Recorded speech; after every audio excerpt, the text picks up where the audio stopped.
అందరికీ నమస్కారం. మరి ఈరోజు పెద్దలు కంటిపూడి సర్వారెడ్డి గారు రావడం జరిగింది.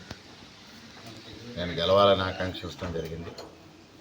వారితో పాటు పుల్లల గ్రామ సర్పంచ్ రాంబాబు గారు, ఇతర బీజేపీ నేతలందరూ వచ్చి నా గెలుపు కోసం కృషి చేస్తానని, నేను తప్పనిసరిగా గెలవాలని ఆకాంక్షించినందుకు ముందుగా వారికి కృతజ్ఞతలు తెలియజేసుకుంటూ ఉన్నా.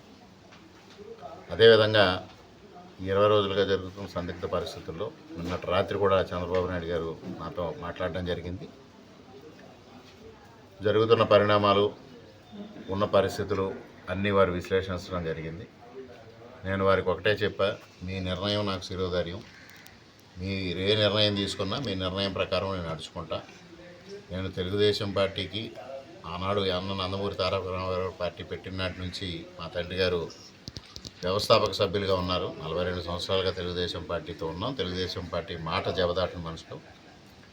మీరు ఉన్న రాజకీయ పరిస్థితుల్లో మీరు ఏ విధమైన నిర్ణయం తీసుకున్నా మీ నిర్ణయం ప్రకారంగా నేను నడుచుకుంటామని వారికి హామీ ఇవ్వడం జరిగింది.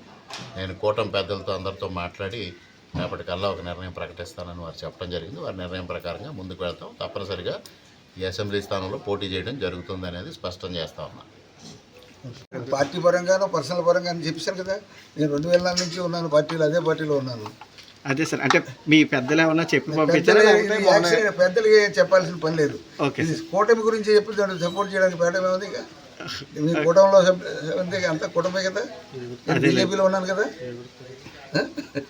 ఇప్పుడు ఏ గుర్తు మీద పోటీ చేస్తారండి? ఏ గుర్తైనా కూటమి గుర్తు.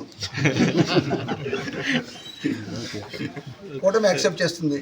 బీజేపీ, జనసేన, తెలుగుదేశం 3 యాక్సెప్ట్ చేసి అది ఎవరైతే నిర్ణయం వాళ్ళ నిర్ణయం ప్రకారం ఆయన పోటీ చేస్తారు. మేము అందరం సపోర్ట్ చేస్తాం.